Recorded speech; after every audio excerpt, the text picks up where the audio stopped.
Baba, katika jina la Yesu Kristo mwana wa Mungu, nasema ni asante kwa sababu ya kunitia nguvu na uwezo na mamlaka kunja katika mlima wako Jehova Nisi, Jehova Jireh.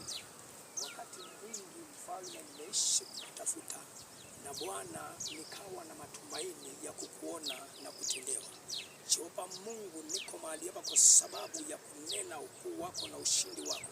Wakati ninapotambaa na kuweza kupanda katika mlima, Mungu na kuona na kuheshimu katika jina la Yesu Kristo. Bwana, wewe utimiza maombi ya mwanadamu.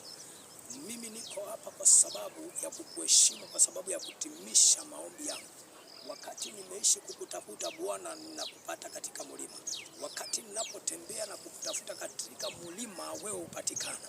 Niko mahali hapa kwa sababu ya shukrani. Niko mahali hapa kwa sababu ya kuinua jina lako. Niko mahali hapa kwa sababu ya utukufu wako. Pokea sifa na utukufu ukiwa kitini chako cha enzi. Baba Mungu wa Israeli, Mungu wa kuheshimiwa, na kuheshimu siku ya leo na kusalenda na kwenda chini ya miguu yako na kuinua jina lako iliyo na utukufu na iliyo na uwezo.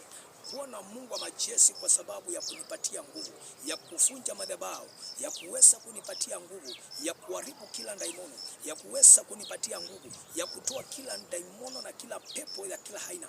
Mungu, kibali hiki usikubali kipotelee. Kibali hiki wacha kikatumike kuweza kukomboa watu wako katika jina la Yesu Kristo.